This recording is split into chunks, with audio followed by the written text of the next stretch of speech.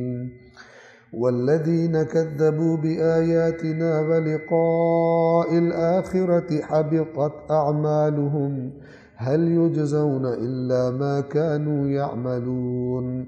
واتخذ قوم موسى من بعده من حليهم عجلا جسدا له خوار ألم يروا أنه لا يكلمهم ولا يهديهم سبيلا اتخذوه وكانوا ظالمين. ولما سقط في أيديهم ورأوا أنهم قد ضلوا قالوا لئن لم يرحمنا ربنا ويغفر لنا لنكونن من الخاسرين.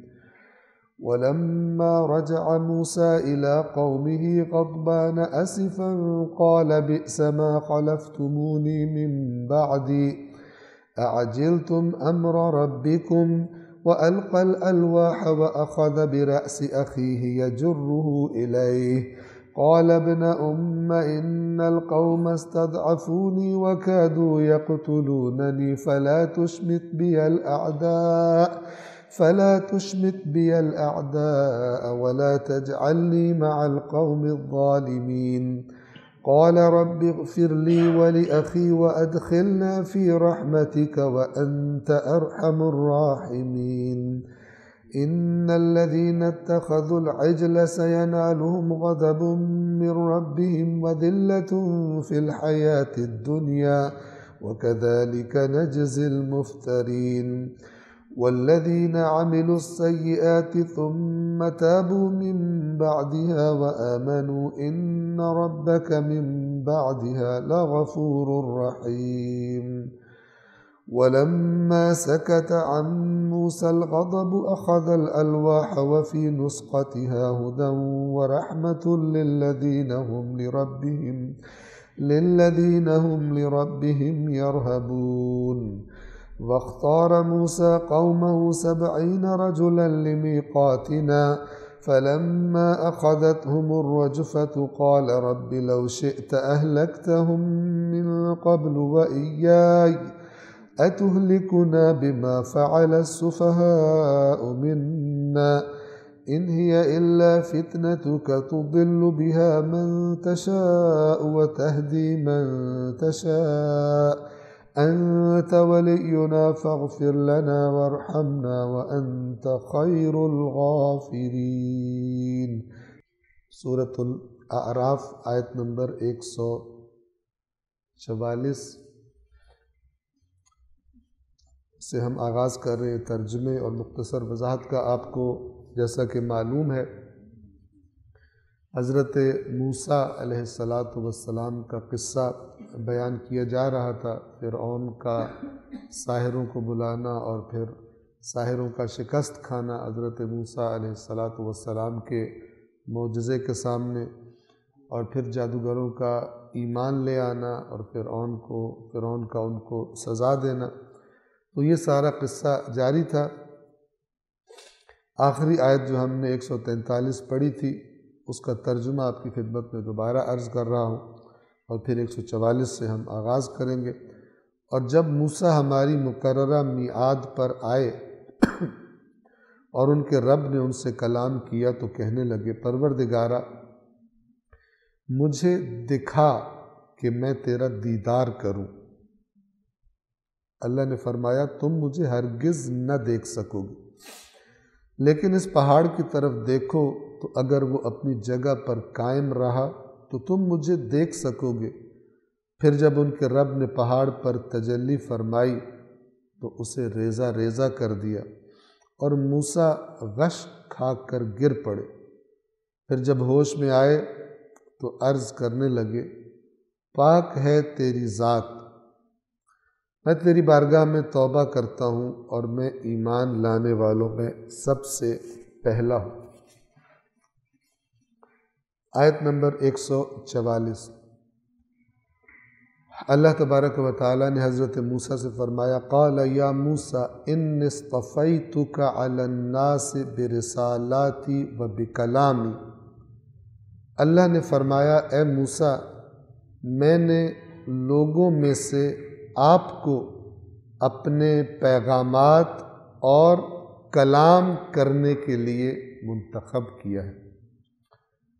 ایک تو حضرت موسیٰ کے رسول ہونے کی طرف اشارہ ہے، برسالاتی، اپنی رسالات یعنی اپنے پیغامات پہنچانے کے لیے، وہ بکلامی، اور تجھے چن لیا ہے تیرے ساتھ کلام کرنے کے لیے۔ یہ حضرت موسیٰ علیہ السلام کا ایک اور درجہ تھا جو اللہ تبارک و تعالیٰ نے ان کو عطا فرمایا، اور کلیم اللہ کا لقب اسی لیے حضرت موسیٰ علیہ السلام کے لیے ہے کہ اللہ تبارک و تعالیٰ اپنے رسولوں کو باواسطہ فرشتے کے ذریعے بھی وہی بھیجتا ہے، اور پھر وہ اللہ کے پیغامات آگے پہنچاتے ہیں۔ لیکن حضرت موسیٰ علیہ السلام کے بارے میں قرآن مجید ایک خاص درجے کا ذکر فرما رہا ہے، اور وہ درجہ یہ ہے کہ اللہ تعالیٰ فرما رہا ہے کہ میں نے آپ کو چن لیا ہے اے موسیٰ اپنی رسالات کے لیے بھی اور اپنے کلام کے لیے بھی، آپ سے کلام کرنے کے لیے۔ فَخُذْ مَا آتَيْتُكَ وَكُن مِّنَ الشَّاكِرِينَ۔ بہت توجہ فرمائیں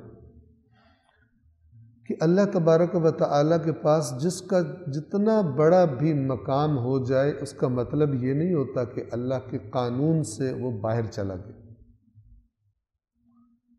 اب حضرت موسیٰ سے کہا جا رہا ہے، دو انتہائی عظیم مقامات کی طرف اشارہ کیا جا رہا ہے۔ ایک کہ اے موسیٰ ہم نے آپ کو رسول قرار دے دیا، اور دوسرا عام رسول بھی نہیں، آپ کو میں نے چن لیا ہے کہ آپ سے میں ہم کلام ہوں گا۔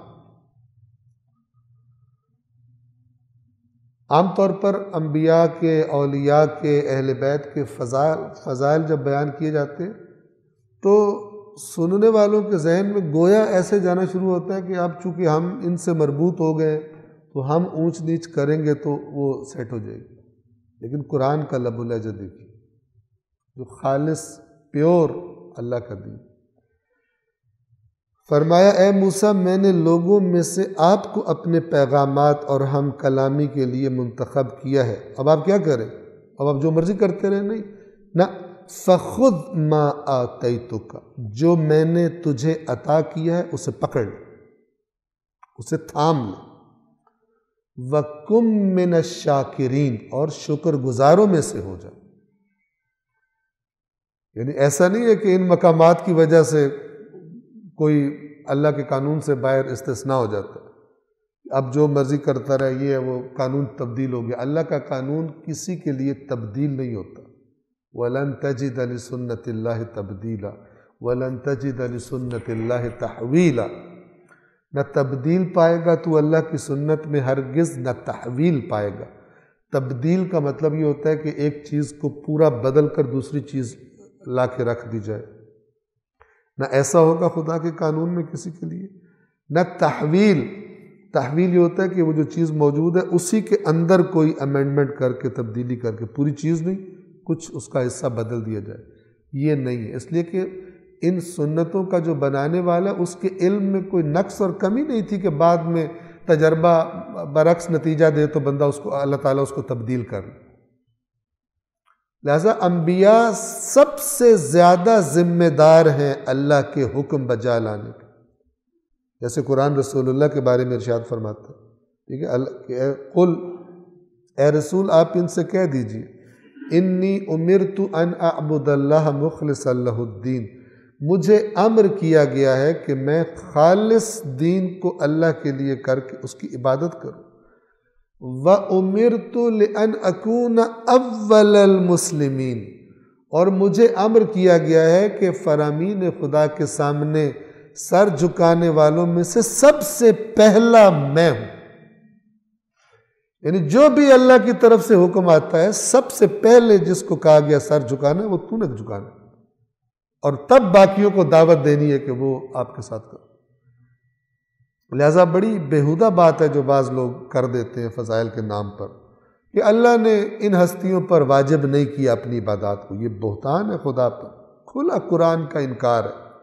لیکن افسوس کہ قرآن سے جہالت کے سبب لوگ ان چیزوں کو فضائل سمجھتے ہیں، جو کہ بدترین بہتان ہے اور بدترین خیانت ہے اسلام کے ساتھ اور مکتب اہل بیت کے ساتھ۔ وَأُمِرْتُ لِأَنْ أَكُونَ أَوَّلَ الْمُسْلِمِينَ، مجھے کہا گیا سب سے پہلا مسلم یعنی تسلیم ہونے والا اللہ کے احکام کے آگے میں ہوں، مجھے امر کیا گیا ہے میں اللہ کی عبادت کروں۔ کہتے ہیں عبادت ان پہ فرض ہی نہیں تھی، بیہودہ باتیں۔ قُلْ إِنِّي أَخَافُ إِنْ عَصَيْتُ رَبِّي عَذَابَ يَوْمٍ عَظِيمٍ، اے رسول کہہ دیجئے کہ اگر میں اپنے رب کی معصیت کروں، نافرمانی کروں، بات نہ مانوں تو مجھے اس عظیم دن کے عذاب کا خوف، میں ڈرتا ہوں۔ یہ اوپر سے نہیں کہہ رہے کہ اندر سے نہیں ڈرتے، اوپر سے بندوں کو سنانے کے لیے اللہ نے کہا آپ کو تو کوئی ڈر نہیں ہے، لیکن آپ ذرا بندوں کو تھوڑا وہ، تاکہ وہ ذرا پریشر میں رہیں، آپ کہہ دیں کہ مجھے خوف ہے اگر میں معصیت کروں۔ حقیقت میں ہے کہ اگر میں کرنی نہیں ہے رسول اللہ نے، اللہ تبارک و تعالیٰ کہ رسول نے خدا کی نافرمانی نہیں کرنی، لیکن قانون بتایا جا رہا ہے کہ کوئی ایکسیپشن اس میں نہیں ہے۔ مجھے بھی خوف ہے اگر میں اپنے رب کی معصیت کروں، عذاب یوم عظیم، اس عظیم دن کے عذاب کا۔ حضرت موسیٰ سے کہا جا رہا ہے کہ تو آپ کو ہم نے یہ مقامات عطا کیے ہیں، فَخُذْ مَا آتَيْتُكَ، پس آپ پکڑ لیں جو میں نے آپ کو عطا کیا ہے، وَقُم مِّنَ الشَّاكِرِينَ، اور شکر گزاروں میں سے ہو جائے۔ یعنی جتنا ہم نے آپ کو دیا اب گویا کہ آپ کو بھی اتنا زیادہ دکھانا ہے۔ یہ حدیث آپ کی خدمت میں عرض کروں کہ رسول اللہ راتوں کو دیر تک عبادت کرتے تھے۔ تو ایک دفعہ جو روایت ہے حضرت عائشہ سے کہ انہوں نے کہا کہ یا رسول اللہ نے تو قرآن میں فرمایا آپ کا سب کچھ بخش دیا اس نے، ٹھیک ہے، ما تقدم من ذنبک وما تأخر، اس آیت کی وضاحت اپنی جگہ پر ہے۔ تو آپ کے ذمہ تو کچھ ہے ہی نہیں، کوئی آپ کی خطا نہیں ہے، کوئی گناہ نہیں ہے، پھر آپ اتنی زحمت کیوں کر رہے ہیں؟ اللہ نے اتنا کچھ آپ کو دے دیا۔ تو اللہ کے نبی نے جواب میں فرمایا یہی والی بات، افلا اکون عبدا شکورا، جب اس نے مجھے اتنا عطا کیا تو میں اس کا شکر گزار بندہ نہ بنوں۔ یہ حقیقت ہے۔ اس کو اس طرف موڑ دینا کتنا بھیانک ہے کہ ان کے مقامات کی وجہ سے ان کے ماننے والوں کے اندر گناہ کی جرات پیدا کر دی جائے کہ تمہارے سفارشی بہت سٹرونگ ہے اور لہذا تم کر بھی لو تو کوئی مسئلہ نہیں۔ پورا رخ موڑ دیا، اور جس چیز کی وجہ سے اطاعت خدا ہونی چاہیے تھی اس چیز کے نام پر، اسے کہتے ہیں دین میں تحریف۔ صلوات پڑھیے محمد والے۔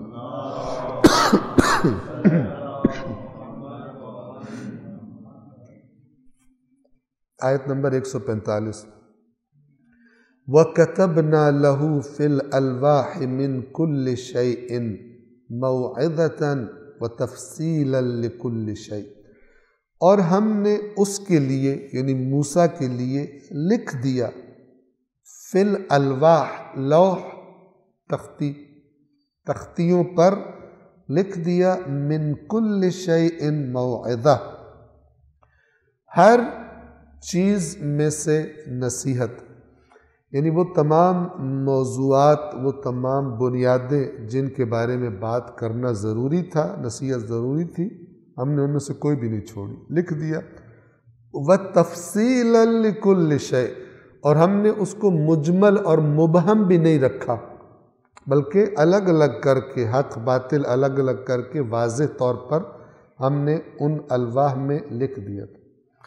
فَخُذْهَا بِقُوَّةٍ، تو اے موسیٰ تھام لے ان الواح کو، بِقُوَّةٍ، قوت کے ساتھ، یعنی ان سے ادھر ادھر نہیں ہونا، ان کے بارے میں کوئی کمپرومائز نہیں کرنا، یہ خدا کا دیا ہوا آئین ہے، اس کے مطابق چلنا، لہذا فرمایا خُذْهَا بِقُوَّةٍ، قوت کے ساتھ اس کو پکڑ لیجئے، وَأْمُرْ قَوْمَكَ، اور اپنی قوم کو حکم دیجئے، يَأْخُذُوا بِأَحْسَنِهَا، کہ اس کی بہترین باتوں کو وہ بھی اخذ کر لیں، پکڑ لیں۔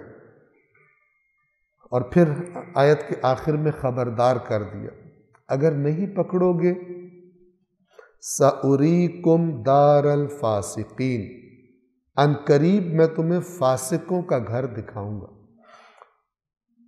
کیا مطلب؟ یعنی اگر نہیں پکڑتے مضبوطی سے اور اس قانون کے مطابق نئی زندگیاں گزارتے، تو ان کے لیے جو گھر، وہ فاسق ہے، ان کے لیے جو گھر میں نے تیار کیا، ان قریب میں تمہیں فاسقوں کا گھر دکھاؤں گا، بتاؤں گا کہ جنہوں نے نافرمانی کی ہے ان کا انجام کیا ہوتا ہے۔ صلوات پڑھیں محمد والے۔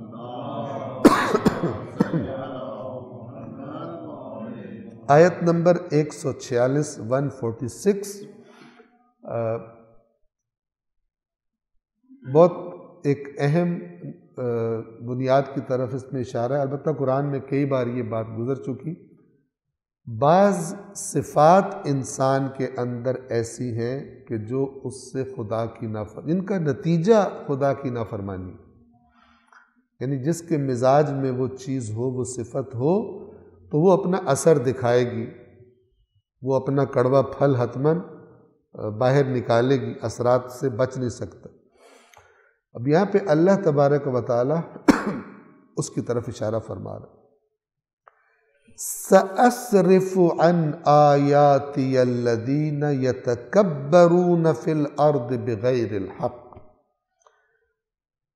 ان قریب میں ان لوگوں کو اپنی آیات سے دور پھیر دوں گا۔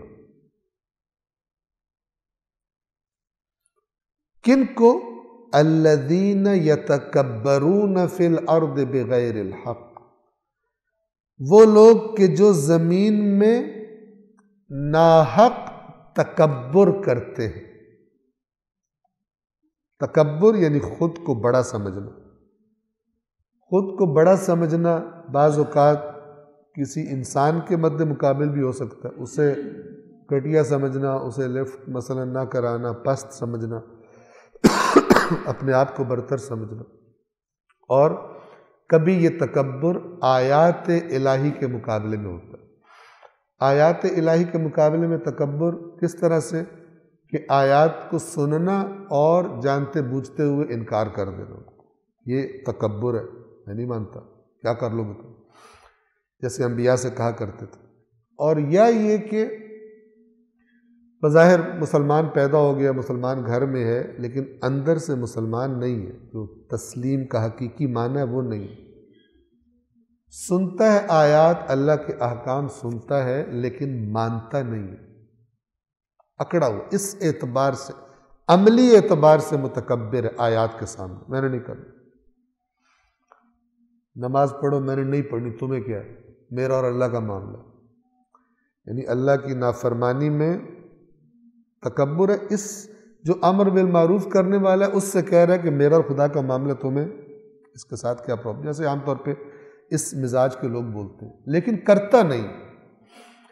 روشن ترین اور واضح ترین احکام دین کو انجام نہیں دیتا، یہ ایک تکبر کی شکل ہے. تو جس کے اندر تکبر ہوگا، یعنی انکساری نہیں ہوگی، تواضع نہیں ہوگی، نرمی نہیں ہوگی، اللہ تعالیٰ فرما رہا ہے کہ ان قریب ایسے لوگوں کو میں اپنی آیات سے دور پھیر دوں. اب اس آیت کا ظاہر یہ ہے کہ اللہ میں پھیر دوں گا. خدا کہنے کہ اس میں کوئی زبردستی نہیں ہے کہ اللہ کوئی زیادتی اور ظلم کر کے کسی کو پھیر رہا ہے، بلکہ سبب بتا رہا ہے ان کے اندر یہ چیز موجود ہے جس کا نتیجہ اللہ نے یہی رکھا ہے. جس کے اندر تکبر ہوگا وہ سیدھا راستہ نہیں پائے گا. اس کا تکبر اپنے تقاضوں کے مطابق اس کو چلائے گا. اور وہ جیسے سورہ یاسین میں آپ پڑھتے ہیں نا کہ ہم نے ان کی گردنوں میں توق ڈال دیے جو ان کی ٹھوڑیوں تک آئے ہوئے ہیں، فَهُمْ مُقْمَعُونَ. تو اب وہ گردنیں ہلا ہی نہیں سکتے. یعنی آپ تصور کریں کسی بندے کے، کسی اسیر قیدی کی گردن میں اتنی زیادہ بل ڈال دیے جائے زنجیر سے کہ وہ گردن ہلا ہی نہ سکے، اور مطلب اوپر کی طرف اس کی گردن اٹھ جائے. اب زنجیریں اتنی زیادہ ہیں اور اتنی سخت ہیں کہ نہ وہ دائیں بائیں دیکھ سکتا ہے اور نہ ہی نیچے اوپر منہ کو کر سکتا ہے. اس کی موومنٹ ختم ہو گئی ہے. اسے جس طرف بھی حق ہو اس کو وہ گردن ہلا نہیں سکتا.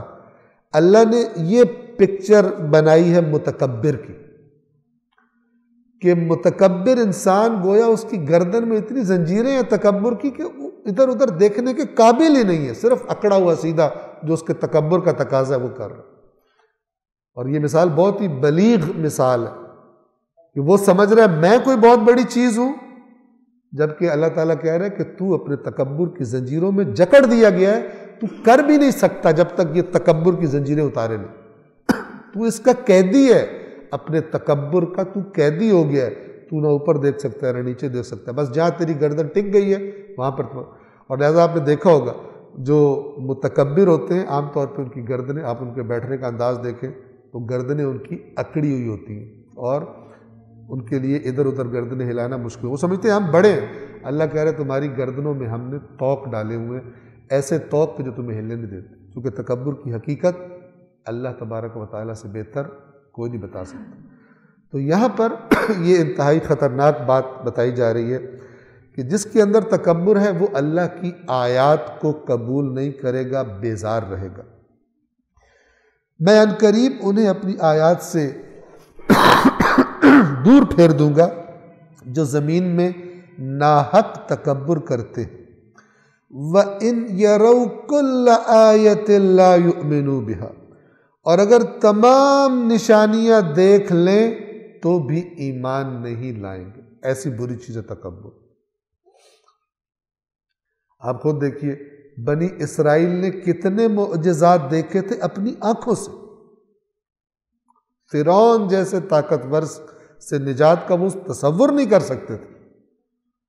اور کتنے معجزات دیکھے فرعون کی قوم پر. اللہ نے کتنے پہلے چھوٹے عذاب بھیجے، پھر ان کو دریا سے گزار دیا، پانی سے فرعون کو غرق کر دیا، سب کچھ دیکھ چکے تھے. اللہ تعالیٰ کہہ رہے ہیں ان کے مزاج، یہ جو مزاج ایسے تھے، ہر قسم کا معجزہ دکھا دو پھر بھی یہ نہیں مانیں. وَإِن يَرَوْا سَبِيلَ الرُّشْدِ لَا يَتَّخِذُوهُ سَبِيلًا وَإِن يَرَوْا سَبِيلَ الْغَيِّ يَتَّخِذُوهُ سَبِيلًا. یہ بھی ذہن نشین کرنے کی بات ہے. اگر ہم اپنے معاشرے میں نگاہ دوڑائیں تو ایسے افراد مل جائیں گے. اپنے آپ کو دیکھیں، خدا نخواستہ ہم خود ایسے ہوں یا کچھ لوگوں کے مزاج ایسے ہوتے ہیں. اللہ تعالیٰ کیا فرما رہے ہیں؟ اگر یہ ہدایت کا راستہ دیکھیں تو اس کو راستہ نہیں بناتے، یعنی اس کو اپناتے نہیں، اس پہ چلتے نہیں.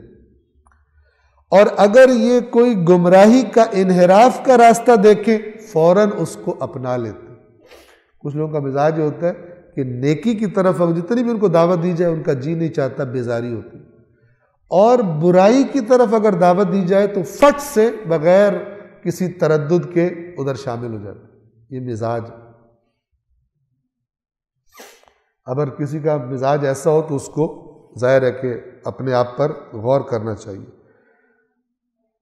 کیوں ہے ایسے؟ ذالک بأنہم کذبوا بآیاتنا، یہ اس لیے کہ انہوں نے ہماری آیات کو جھٹلا دیا، وَكَانُوا عَنْهَا غافلین، اور ہماری آیات کے بارے میں غافل تھے، غفلت کا شکار تھے۔ پہلے جھٹلایا اور پھر غافل ہو گئے کیونکہ وہ اہم نہیں رہی ان کے لیے۔ جو چیز انسان کے لیے اہم نہیں ہوتی اس سے غافل ہو جاتا۔ غافل کا معنی واضح ہے، ٹھیک ہے؟ تو جس چیز کے بارے میں ان کو ہوشیار رہنا چاہیے تھا، اہمیت اس کو دینی چاہیے تھی، اس کے بارے میں غافل۔ اب جب اس کے بارے میں غافل ہو جاتے ہیں تو ظاہر ہے کہ ایک الگ دنیا میں چلے جاتے ہیں، جو اللہ کی آیات نے رہنمائی کی ہے اس کی طرف نہیں آتے۔ آپ کی خدمت میں عرض کروں کہ ان تمام چیزوں کا ایک پیغام ہے کہ جو اللہ کی آیات ہمارے پاس ہے قرآن مجید کی شکل میں، ان سے غافل نہ ہو، اور جو ان میں سے پڑھیں پھر اس کے بارے میں ہمارے اندر اکڑ نہ ہو کسی قسم کی۔ اکڑ کیا مطلب؟ کہ میں نے یہ نہیں کرنا۔ تو اصل اور حقیقت دین انسان اس کی طرف جا سکتا ہے، ورنہ سنا سنایا دین تو ہر قسم، ہر بندے کی خواہشات کے مطابق فٹ آنے والا دین معاشرے میں مل جاتا ہے۔ قرآن مجید جو بیان کر رہا ہے وہ یہ ہے، آیت نمبر 147، وَالَّذِينَ كَذَّبُوا بِآيَاتِنَا وَلِقَاءِ الْآخِرَةِ حَبِطَتْ أَعْمَالُهُمْ، اور وہ لوگ جنہوں نے ہماری آیات اور آخرت کی ملاقات کو جھٹلا دیا، سمجھتا ہے کہ اسے یقین نہیں ہے کہ میری آخرت میں میرا حساب کتاب ہونا ہے، تو ان کے اعمال حبط ہو گئے۔ حبط کہتے ہیں ضائع ہو جانے کو، یعنی اگر آخرت پر ایمان نہیں ہے، اللہ کی آیات کی تکذیب ہے، تو اب اچھے کام بھی کر رہا ہے تو کس کے لیے کر رہا ہے؟ اللہ کے پاس جو ان اچھے کاموں کا نتیجہ ہونا تھا آخرت میں، وہ ضائع ہو۔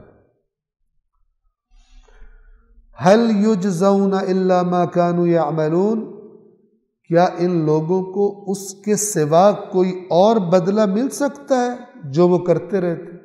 جو کر رہے ہیں وہی بدلہ ملے گا۔ یہ پھر قرآن کا ایک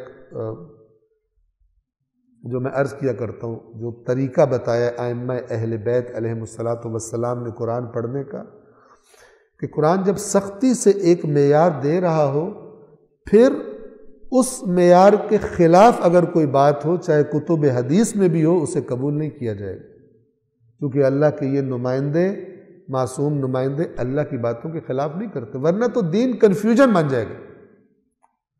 اللہ تعالیٰ کچھ کہہ رہا ہے اور اللہ کے نمائندے کچھ اور کہہ رہے ہیں، آپ خود اس کو سمجھنے کی کوشش کریں، کنفیوژن ہو جائے گا، جبکہ دین کو واضح ہونا چاہیے، شفاف ہونا چاہیے۔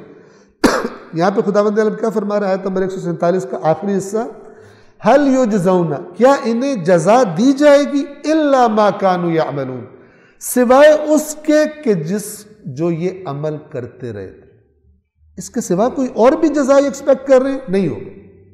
جو انہوں نے عمل کیا ہے، جیسا عمل کیا ہے، صرف اسی کی جزا۔ یہ جو قرآن کا یہ فارمولہ اور بنیاد ہے، یہ مختلف الفاظ کی تبدیلی کے ساتھ متعدد مقامات پر ریپیٹ ہوئے۔ هل یجزون الا ما كانوا يعملون، انما تجزون ما كنتم تعملون، تمہیں صرف ان اعمال کی جزا ملے گی جو تم کیا کرتے۔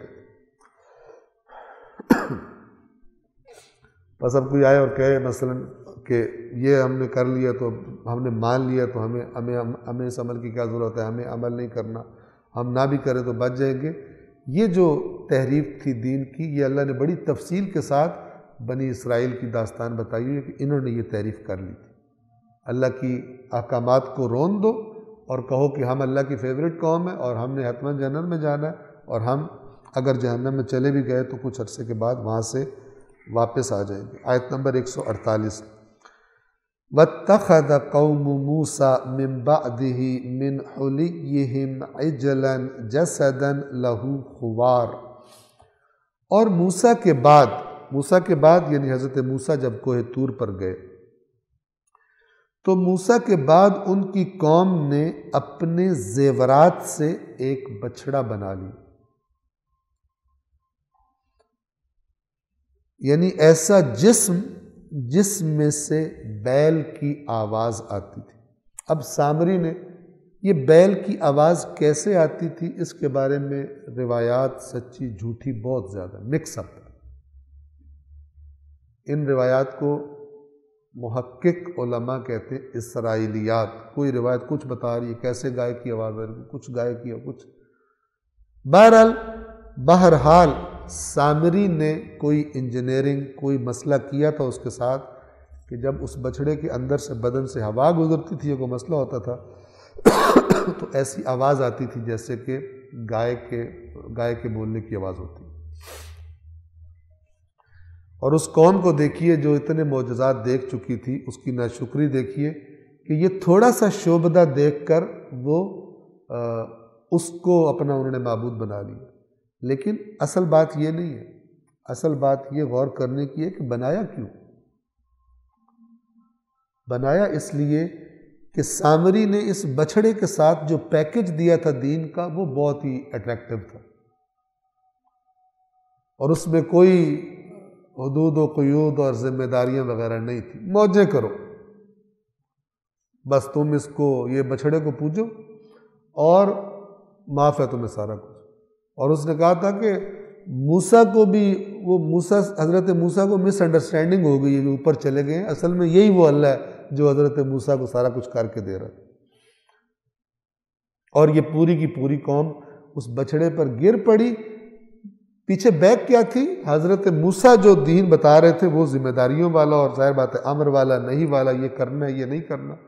سامری نے بچھڑے کے ساتھ منسوب کر کے جو پیکج دیا تھا وہ موج مستی کا تھا۔ تمہیں کوئی کچھ نہیں کہتا۔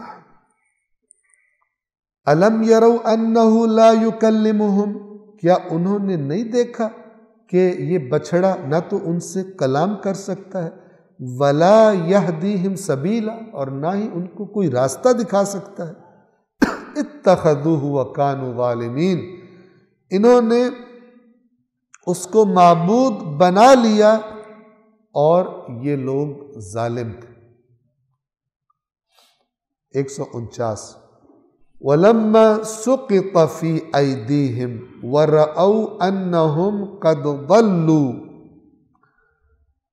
اور جب اپنے کیے پر نادم ہو گئے، جب حضرت موسیٰ تشریف لے آئے اور ان کو پتہ چل گیا کہ انہوں نے یہ غلط حرکت کی ہے، یہ کوئی معبود وغیرہ نہیں ہے، اس کو بھی توڑ پھوڑ دیا گیا، تو اور انہوں نے دیکھ لیا کہ یہ گمراہ ہو گئے تھے، ان پر اپنی گمراہی واضح ہو گئی۔ قالوا لئن لم يرحمنا ربنا ويغفر لنا لنكونن من الخاسرین، تو کہنے لگے اگر ہمارے رب نے ہم پر رحم نہ کیا اور ہماری مغفرت نہ کی تو حتمی طور پر ہم خسارہ اٹھانے والوں میں شامل ہو جائیں گے۔ یہ اس قوم کا مزاج تھا، تھوڑی دیر میں ٹھیک، اور جیسے ہی تھوڑا ڈھیل ملی پھر دوبارہ سے خراب، اپنی اصل چیز پر واپس آ جاتے تھے، مستقل ہدایت کے راستے پر نہیں رہتے تھے۔ ایک صلوات پڑھیے محمد وعلی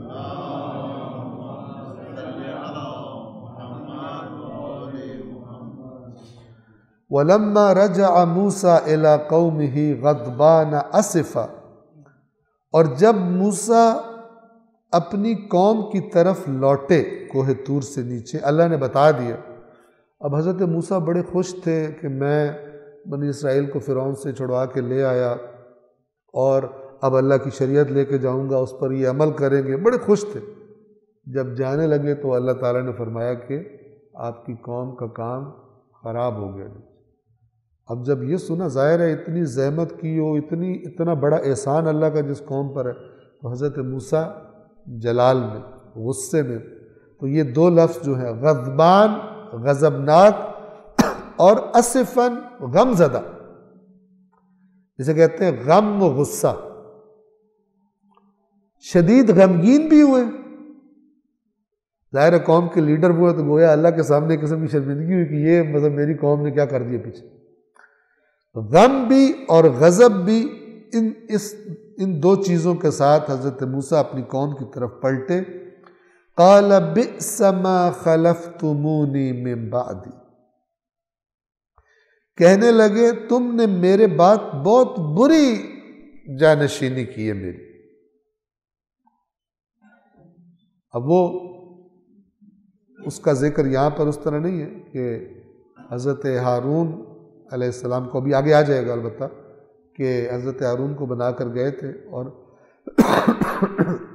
حضرت ہارون علیہ السلام کو فتنہ گروں نے ویک کر دیا، کمزور کر دیا، اور ان کی کوئی بات ہی نہیں سنتا تھا، اور جو پروپیگنڈا مشینری تھی ان کی بچھڑے والوں کی، بچھڑا پرستوں کی، وہ چھا گئی۔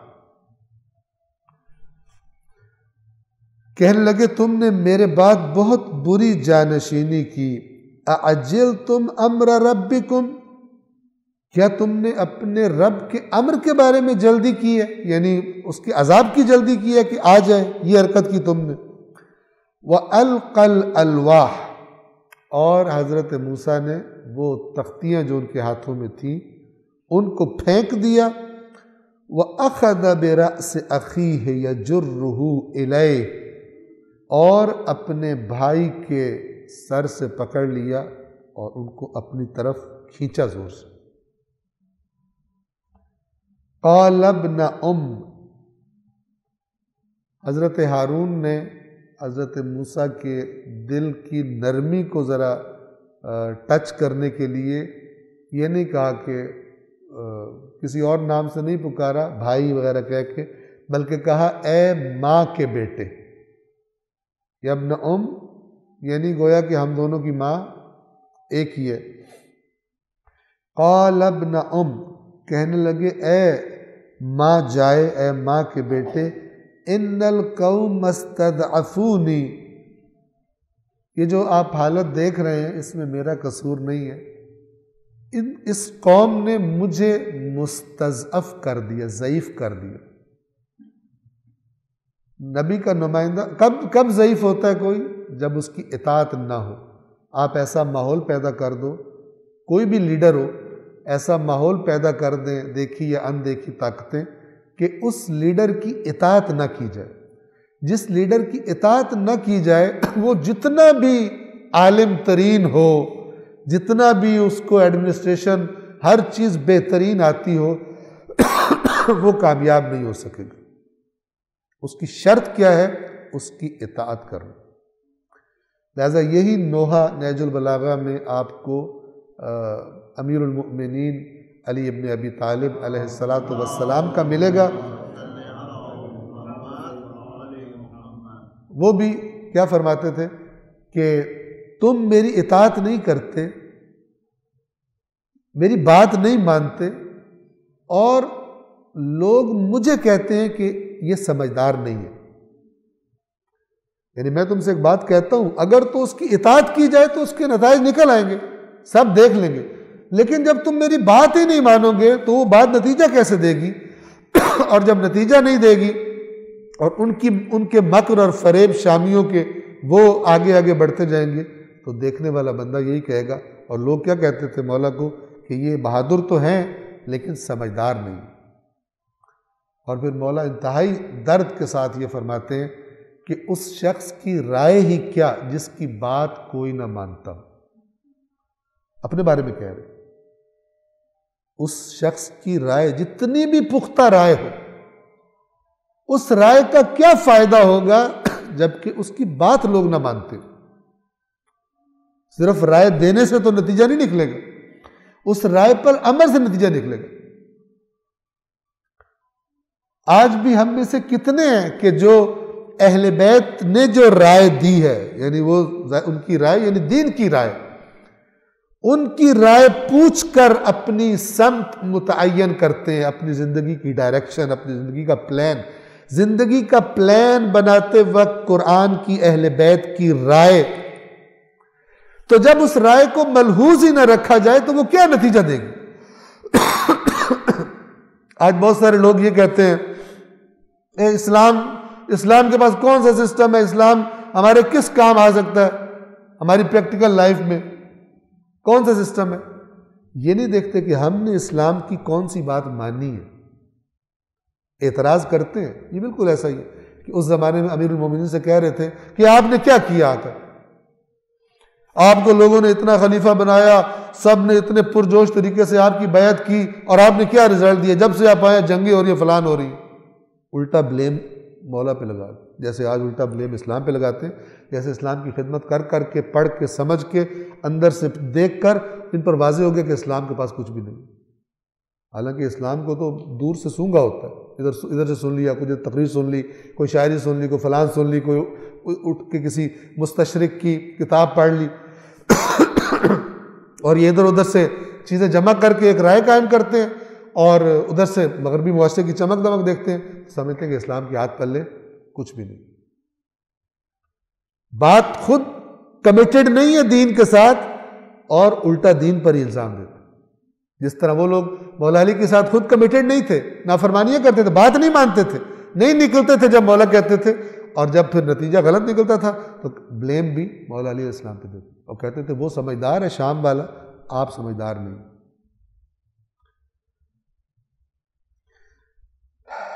حضرت ہارون نے یہی فرمایا، ان القوم استضعفونی، بے شک اس قوم نے مجھے کمزور کر دیا، وَقَادُوا يَقْتُلُونَنِي، اور کمزور بھی نہ صرف یہ کہ کمزور کیا بلکہ نزدیک تھا کہ مجھے قتل ہی کر ڈالتے. اندازہ لگائیں قوم کا، جس شخص کو، جس ہستی کو اتنا بڑا نبی، فرعون سے نجات دلانے والا، اتنے معجزے دکھانے والا نبی، جن کو ایک شخص کو اپنے نائب کے طور پر دے کے جا رہا ہے، ایک تو اس کو ویک کر دیا، دوسرا قتل کرنے کے در پہ ہو. وَقَادُوا يَقْتُلُونَنِي، اور نزدیک تھا کہ یہ مجھے قتل کر دیتے. فَلَا تُشْمِتْ بِيَ الْأَعْدَاءَ وَلَا تَجْعَلْنِي مَعَ الْقَوْمِ الظَّالِمِينَ.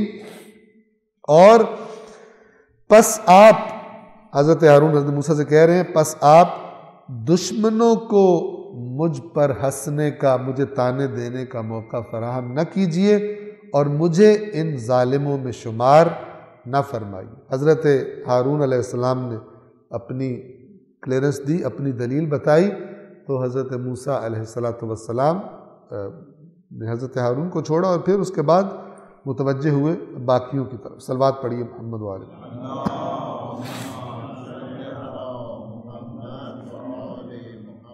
151. حضرت ہارون کی بات سن کر فوراً اللہ کی بارگاہ میں دعا مانگی. قال رب اغفر لی ولاخی، حضرت موسیٰ نے فرمایا اے میرے پروردگار، مجھے اور میرے بھائی کی مغفرت فرما، ہمیں معاف فرما دے. وادخلنا فی رحمتک، اور ہمیں اپنی رحمت میں داخل کر لے. وانت ارحم الراحمین، اور تو تمام رحم کرنے والوں سے بڑا زیادہ رحم کرنے والا ہے. 152. ان الذین اتخذوا العجل سینالهم غضب من ربهم وذلۃ فی الحیاۃ الدنیا، بے شک جن لوگوں نے بچھڑے کو بنایا یعنی معبود بنایا، ان قریب ان پر ان کے رب کی طرف سے غضب آئے گا، اور اس دنیاوی زندگی میں ذلت ان کی طرف آئے گی، ان کو ملے گی. وَكَذَلِكَ نَجْزِي الْمُفْتَرِينَ، اور ہم اسی طرح بہتان تراشی کرنے والوں کو، افترا کرنے والوں کو جزا دیا کریں. یعنی جو اللہ کے دین کو بدل کر اللہ کے نام پہ اور چیزیں بنا لیں، افترا کریں خدا کے نام پر، تو اللہ تعالیٰ کن چیزوں کا وعدہ کر رہا ہے؟ رب کا غضب اور دنیاوی زندگی میں ذلت. یہ دین کی تحریف اور اللہ پر افترا کے نتیجے ہیں.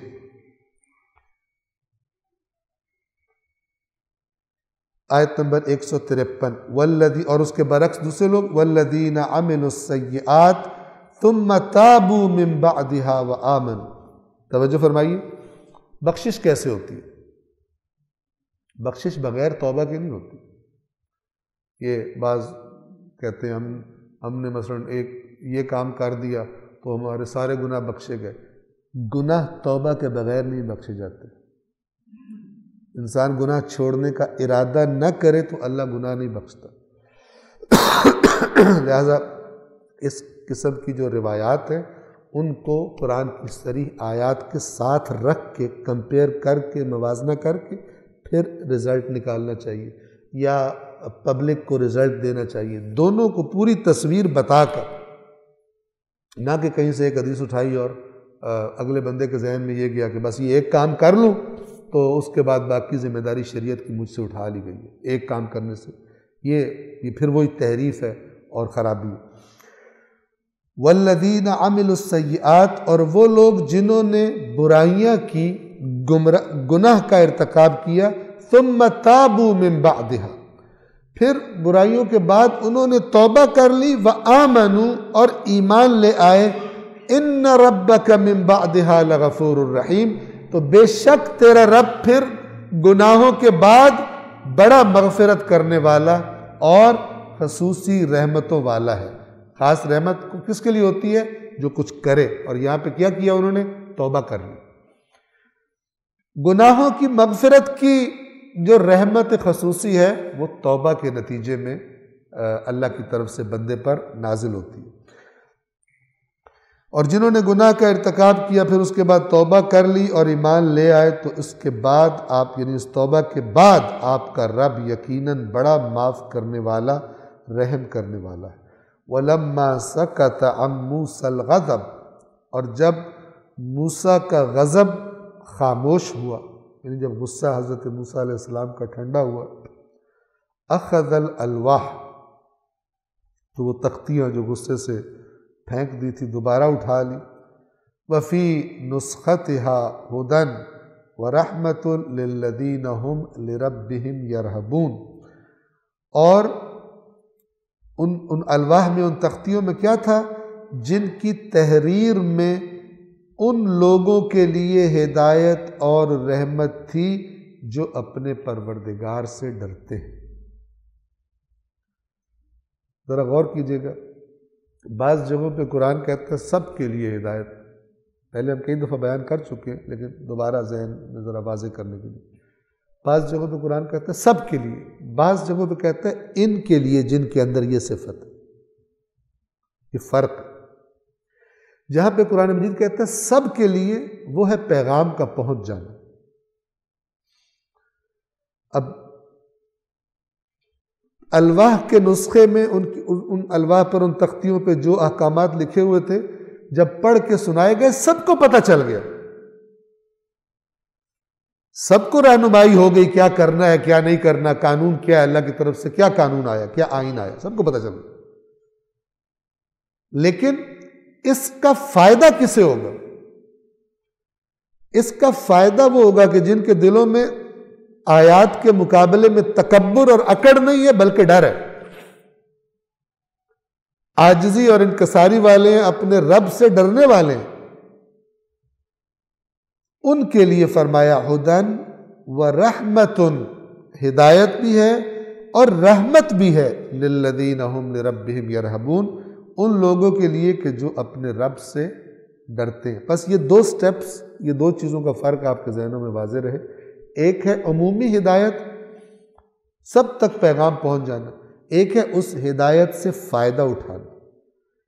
فائدہ کون اٹھائے گا؟ کبھی قرآن کہتا ہے جس میں تقوی ہوگا اس کو فائدہ ہوگا، کبھی یہاں پہ قرآن نے کہا جو ڈرتے ہیں اپنے رب سے وہ اٹھائے، تو صفات بتاتا ہے کہ جو ان صفات والے ہیں وہ بینیفٹ کریں گے، اور جو دوسری صفات والے ہیں برعکس کہ جن کا نتیجہ اللہ نے بتایا ہوا ہے کہ جس میں یہ صفت ہے مثلا تکبر، تو وہ آیات سے دور ہو جائے گا، یہ صفت اس کو دور لے جائے گی۔ انسان کی شخصیت کیا ہوتی ہے؟ اس کی صفات سے بنتی ہے۔ حق تسلیم کرنے والی شخصیت ہے یا ضد باز اور متکبر، بلا وجہ بحث کرنا، بلا وجہ اعتراضات کرنا، ضد بازی کرنا، ہٹ درمی کرنا، وہ طبیعت ہے۔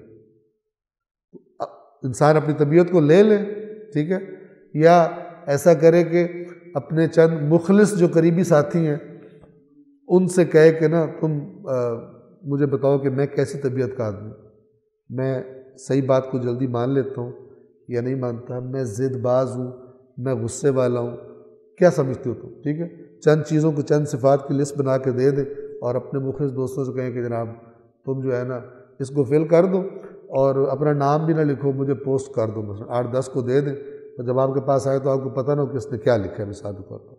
لیکن جو آپ کے قریبی ترین لوگ ہیں بتا دیں آپ کی شخصیت ہے کیا، اس شخصیت کو اپنی ایمانداری کے ساتھ آیات قرآن میں پرکھیں، دیکھیں کہ اللہ نے جو اچھوں کی صفات بتائی ہیں وہ والی شخصیت بن رہی ہے میری، یا اللہ نے جو بری اور ہٹ درموں کی صفات بنائی۔ تو اپنا انسان محاسبہ کرے قرآن مجید کے مطابق، اور پھر دیکھے کہ میں کہاں کھڑا ہوں، کس مقام پہ کھڑا ہوں۔ قرآن مجید ظاہری لیبلز کو قبول نہیں کرتا کہ لیبل کسی پہ یہودی کا لگ گیا، کسی پہ مسیح کا لگ گیا، کسی پہ لیبل جناب صابئین کا لگ گیا، کسی پہ شیعہ کا لگ گیا، کسی پہ جناب بریلوی کا لگ گیا۔ یہ لیبلز اللہ کے پاس ویلیو ہوں۔ اللہ اندر مال چیک کرتا ہے، پیکنگ نہیں دیکھتا، اوپر پیکنگ کون سی لگائی ہوئی، اندر مال کیا ہے، 1 نمبر مال ہے یا 2 نمبر مال ہے، اپنی بے ایمانی کو اچھی پیکنگ کے اندر تو نہیں چھپایا ہوا، ٹھیک ہے۔ اور آج دیکھیں کتنے مسلمان ہیں، کتنے شیعہ ہیں، کتنے سنی ہیں کہ پیکنگ بڑی زبردست ہے، وہ یہ ٹوپی تو یہ کپڑے تو یہ تسبیح تو یہ فلان، اور وہی دکان پہ بیٹھ کے ایسے چھکے لگاتا ہے بے ایمانی کے کہ شیطان بھی اللہ سے کہتا ہے یا اللہ یہ اس کا کام ہے، میں نے نہیں بتایا اس کو، یہ اتنا آگے نکل گیا، ٹھیک ہے۔ اس قسم کے لوگ نظر آ جاتے ہیں۔ تو یہ دین نہیں ہے، دین وہ ہے جو انسان کے اندر سے انقلاب برپا کرتا ہے، اسے اللہ کے آگے جھکا دیتا ہے اور بدماشیوں سے اور بے ایمانیوں سے روک دیتا ہے۔ ورنہ وہ ڈھکوسلا ہوتا ہے جو دین کے نام پہ یا فرقے یا مسلک کے نام پہ پیدائشی طور پہ ایک لیبل لگ گیا ہوتا ہے، اسی کو لے کے سارے چل رہے ہوتے ہیں۔ آیت نمبر 155 آج کے لیے یہ انشاءاللہ آخری آیت ہوگی۔ وَاخْتَارَ مُوسَىٰ قَوْمَهُ 70 رَجُلًا لِمِيقَاتِنَا، حضرت موسیٰ کی قوم نے ان سے مطالبہ کیا تھا، سورہ بقرہ میں شروع میں پہلے جز میں گزرا تھا۔ وَقَالُوا يَا مُوسَىٰ لَن نُؤْمِنَ لَكَ حَتَّىٰ نَرَى اللَّهَ جَهْرَةً، اور انہوں نے کہا کہ اے موسیٰ ہم تیری بات کبھی نہیں مانیں گے جب تک کہ ہم اللہ کو سامنے اپنی آنکھوں سے دیکھ نہ لیں۔ بہت سارے بہانے کرتے تھے، ایک بہانہ یہ بنایا تھا، وہاں پہ فرمایا فَأَخَذَتْكُمُ الصَّاعِقَةُ وَأَنْتُمْ تَنظُرُونَ، تو تمہیں بجلی نے آ لیا اور تم دیکھ رہے تھے، تو ان پر بجلی گری تھی اور یہ ہلاک ہو گئے تھے۔ یہ اسی کی ذرا تفصیلی شکل ہے۔ وَاخْتَارَ مُوسَىٰ قَوْمَهُ 70 رَجُلًا لِمِيقَاتِنَا، حضرت موسیٰ نے اپنی قوم میں سے 70 لوگوں کو چنا ہمارے میقات کے لیے کہ آؤ تمہارا مطالبہ پورا کرتے ہیں جو تم اللہ کو دیکھنا چاہتے ہو۔ فَلَمَّا أَخَذَتْهُمُ الرَّجْفَةُ، اور جب ان کو زلزلے نے گرفت میں لے لیا۔ اچھا بعض لوگوں نے نا جنہوں نے وہ ہر کوشش کرتے قرآن مجید میں سے بقول ان کے اللہ کی غلطیاں نکالیں، تو ایک انہوں نے غلطی یہ نکالی تھی کہ ادھر اللہ نے کہا ہوا ہے کہ ان پہ بجلی گری، یہاں کہا ہوا زلزلہ گر، ٹھیک ہے۔ حالانکہ اگر دل مریض نہ ہو تو سمجھا جا سکتا ہے کہ اگر بہت زور کی آواز آئے تو وہ چیزوں میں بھی لرزش پیدا کر دیتی ہے۔ آپ دیکھیں جب دھماکہ ہوتا ہے تو ساؤنڈ ویوز اتنی اسٹرانگ وہاں سے نکلتی ہے کہ دور تک کی عمارتیں ویسے لرز جاتی ہیں۔ ایسا نہیں ہے کہ دو الگ الگ چیزیں اللہ کو پتہ نہیں چلا، وہاں وہ سائقہ کہہ دیا، یہاں پہ رجفہ کہہ دیا، بلکہ جب اس قسم کا حادثہ ہوتا ہے شدید تو زمین کی لرزش بھی ہمراہ ہوتی ہے اور زوردار آواز بھی ہمراہ ہوتی ہے اور چمک بھی ہمراہ ہوتی ہے۔ تو جب انہیں زلزلے نے گرفت میں لے لیا، قال، حضرت موسیٰ نے دیکھا ان پر بجلی گری اور وہ ہلاک ہو گئے، مر گئے، اللہ نے دوبارہ زندہ کر دیا تھا ان کو۔ قال رب لو شئت اہلکتہم من قبل وإیائی، نبی کی انکساری دیکھیں، یعنی نبی جو ہوتے ہیں وہ اپنے آپ کو اللہ کے سامنے کوئی پہلوان کے طور پہ پیش نہیں کرتے۔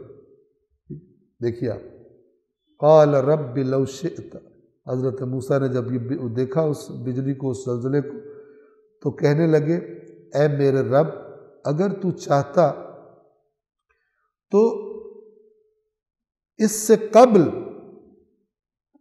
قبل ہی تو ان کو بھی ہلاک کر دیتا اور مجھے بھی. یعنی اپنے آپ کو اللہ کی قدرت کے اندر اور اللہ کی پکڑ کے اندر شامل سمجھ رہے. ابھی تو بجلی ان پہ گری اور یہ ہلاک ہوئے ہیں، لیکن اے اللہ اگر تو چاہتا تو مجھے بھی ہلاک کر سکتا تھا. لیکن دعا مانگ رہے یا اللہ ایسا کرنا مت. انہوں نے غلط مطالبہ کیا تھا، ان کی سزا ہمیں مت دینا. ایک اور نقطہ بھی عرض کرتا ہوں، میں یہ آیت تمام کر لوں. اگر تو چاہتا تو انہیں اور مجھے پہلے ہی ہلاک کر دیتا. اتہلکنا بما فعل السفہاء منا، اے اللہ کیا تو ہمارے کم عقل لوگوں کے اعمال کی سزا میں ہمیں ہلاک کر دے. یعنی ہماری قوم کے جو لوگ غلط مطالبے کر رہے ہیں، اے پروردگار ان کے اعمال کی وجہ سے ہم پر تیرا عذاب نہ آ جائے. اور یہ قرآن مجید کی آیت ہے سورۃ الانفال میں، وَاتَّقُوا فِتْنَةً لَا تُصِيبَنَّ الَّذِينَ ظَلَمُوا مِنْكُمْ خَاصَّةً. اس فتنے سے بچو جو صرف تم میں سے ان پر نہیں آئے گا جنہوں نے ظلم کیا ہو، سب لپیٹ میں ہوگا. چونکہ تم چپ کر کے بیٹھے رہے، امر بالمعروف نہی عن المنکر تم نے نہیں کیا، تو وہ جب فتنہ آئے گا اس کا نتیجہ نکلے گا سب لپیٹ میں آؤ. جیسے امام حسین علیہ السلام اور ان کے ساتھی اگر کربلا میں شہید ہوئے تو پھر ساری امت وہ جو کانٹا چینج ہوا ہے مثلا ٹرین کا اور پٹڑی بدلی ہے اور فاسقوں اور فاجروں کے لیے دروازہ کھلا ہے امت کے اوپر مسلط ہونے کا، آج تک بھگت رہے، آج تک بھگت رہے. پورا ٹریک چینج کر دیا. یہ سمجھتے ہیں معمولی بات. اسلام ہر ایرے غیرے کو، ہر 420 302 کو اجازت دیتا ہے کہ وہ چڑھ کے بیٹھ جائے. جو بھی چڑھ کے بیٹھ گیا وہ اولی الامر بن گیا. یہ جو چھرا مارا درباری مولاؤں نے بنو امیہ کی امت کی پشت میں کہ وہ جو ایک امانت والا مقام ہے امت کی سربراہی کا، اس کو توڑ پھوڑ کے رکھتے. ہر چور اچکے بدماش کے لیے دروازہ کھول دیا. تو کسی بھی طرح چڑھ کے بیٹھ جا. جب تو چڑھ کے بیٹھ گیا، جب تک تو کوشش کر رہا تھا تو بہت گندا تھا، تو مکاری کر رہا تھا، تو بندے مار رہا تھا، تو یہ کر رہا تھا، بہت گندا تھا. لیکن جیسے تو اس پہ چڑھ کے بیٹھ گیا، تجھے سلوٹ ہے ہمارا، تجھے سلام ہے. اس کے بعد تو ہمارا اولی الامر ہے، چاہے پوری قوم کے ساتھ جو مرضی کر لے کرنا ہے، تیرے خلاف قیام کرنا ہمارا حرام ہو جائے. یہ نظریہ کہ جس نے بیسیکلی بنو امیہ کے درباروں کی پیداوار تھا اور درباری ملاؤں کی، اس کو اسلام پہ تھوپ دیا. آج تک ایسا ہی، آج تک ایسا ہی. ورنہ کبھی بھی دروازہ نہ کھلتا گندوں کے امت رسول اللہ کے اوپر مسلط ہونے کا. اگر تو چاہتا تو انہیں اور مجھے پہلے ہی ہلاک کر دیتا. کیا تو ہمارے کم عقل لوگوں کے اعمال کی سزا میں ہمیں ہلاک کرے گا؟ ان ہی الا فتنتک، یہ تو تیری ایک آزمائش تھی. تضل بہا من تشاء وتہدی من تشاء، تو جسے چاہتا ہے اس کے ذریعے گمراہ کر دیتا ہے اور جسے چاہتا ہے ہدایت کر دیتا ہے. اب ذہن میں آئے کہ اللہ جسے چاہتا ہے ہدایت کرتا ہے، اللہ جسے چاہتا ہے گمراہ کرتا ہے، تو ہم کئی بار اس کا جواب دے چکے ہیں قرآن کی آیات سے. مثال کے طور پہ سورہ بقرہ میں جو گزری وہاں پہ کیا فرمایا تھا؟ وَمَا يُضِلُّ بِهِ إِلَّا الْفَاسِقِينَ، اور اللہ گمراہ نہیں کرتا مگر فاسقوں. جیسے اوپر گزرا، ہم اپنی آیات سے پھیر دیں گے کن کو؟ جو تکبر کرتے. سبب بندے میں موجود ہوتا ہے، جو سبب اللہ کے اس قانون کہ اس پر ایکٹیو ہونے کا سبب بن جاتا ہے. سبب اس کا اپنا ہوتا ہے، قانون اللہ کا ہوتا ہے. اس لیے اللہ کہتا ہے کہ میں یہ کرنے والا ہوں. ورنہ خداوند عالم کسی کے ساتھ ایک رائی کے برابر بھی ظلم نہیں کرتا کہ خود زبردستی دھکا دے دے اور پھر اس کو جہنم میں ڈال دے. زبردستی برائی کرائے اور پھر کہے کہ تو نے برائی کی جہنم میں. یہ تو بہت ہی عجیب بات ہے. اللہ کی عدالت اس سے دور ہے، اللہ پاک ہے اس سے. یہ تو تیری ایک آزمائش تھی جسے تو چاہتا ہے گمراہ کرتا ہے اور جسے چاہتا ہے ہدایت دیتا ہے. انت ولینا، تو ہی ہمارا آقا ہے. فاغفر لنا، پس ہماری مغفرت فرما. ورحمنا، اور ہم پر رحم فرما. وانت خیر الغافرین، اور تو مغفرت کرنے والوں میں سے سب سے بہترین مغفرت کرنے والا ہے. صلوات پڑھیں محمد وعلی محمد.